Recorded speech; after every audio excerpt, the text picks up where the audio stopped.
50 millions d'euros, le PSG prépare un mercato fou. Cet été, l'une des priorités du PSG sera de renforcer son secteur défensif en recrutant notamment un axial droit pour concurrencer Marquinhos. Dans cette optique, la priorité se nomme Illia Zabarnyi. Une offre de 50 millions d'euros serait même partie, mais Bournemouth en attend plus.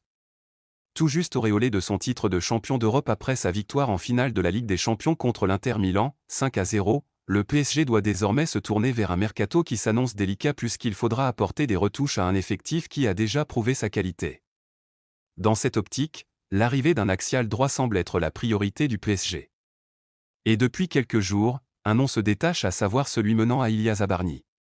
Luis Enrique semble apprécier tout particulièrement le profil du défenseur ukrainien, à tel point que le PSG aurait dégainé une première offre selon le journaliste Duncan Castles. Le montant de la proposition avoisinerait les 50 M €, mais Bournemouth aurait repoussé cette offre, espérant vendre Illia Zabarnyi plus cher que Dean Huijsen au Real Madrid. Marquinhos va rester ? Le PSG va donc devoir revenir à la charge pour Illia Zabarnyi, mais quoi qu'il arrive, cela ne signifie pas que Marquinhos va partir. Comme révélé par le 10sport.com, le capitaine du PSG ne partira pas cet été, et c'est bien une doublure qui sera recrutée. Quitter le PSG, Donnarumma dit non. L'avenir de Gianluigi Donnarumma est au centre des débats en ce moment, puisque le contrat qui le lie au Paris Saint-Germain se termine dans un an. Et en Italie on annonce déjà un possible retour en Serie A, puisqu'après l'Inter c'est la Juventus qui rêverait de s'attacher les services du capitaine de la Squadra Azzurra. Ça pourrait être un scénario très surprenant. Héros de la Ligue des Champions, avec des prestations XXL face à Liverpool ou Arsenal, Gianluigi Donnarumma pourrait quitter le PSG dans seulement quelques semaines. Les négociations autour de sa prolongation ne semblent en effet pas avancer et Paris pourrait décider de le vendre dès cet été, pour ne pas prendre le risque de le perdre libre. Et la Juventus tente le coup. Un gardien de son niveau fait évidemment saliver tous les plus grands clubs d'Europe, notamment en Premier League. C'est pourtant en Italie que l'on parle le plus de Donnarumma, avec l'Inter qui penserait à lui pour remplacer Yann Sommer. Ce jeudi, le journaliste Giovanni Albanese nous parle toutefois de la Juventus, qui discuterait déjà en secret avec l'entourage du gardien du PSG, en vue d'un possible transfert. Pour le moment, les Parisiens semblent être en position de force.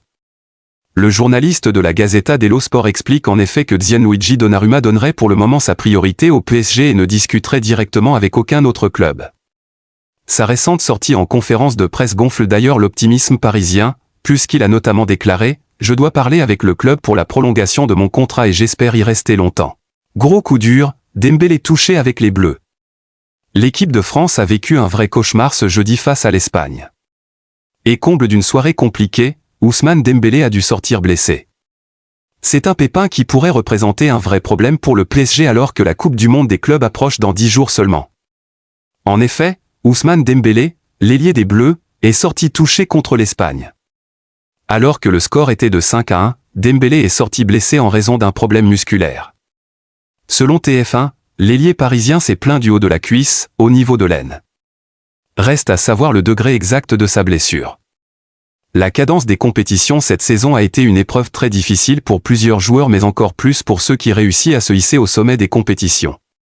C'est le cas du PSG qui a fait le triplet, championnat, Coupe de France et Champions League. Des compétitions qui pourraient bien justifier les problèmes musculaires actuels de Ousmane Dembélé, vu qu'il a été un véritable pilier pour la réussite du PSG durant toutes ces compétitions. Espérons qu'il se rétablira très vite pour continuer à écrire l'histoire avec le PSG.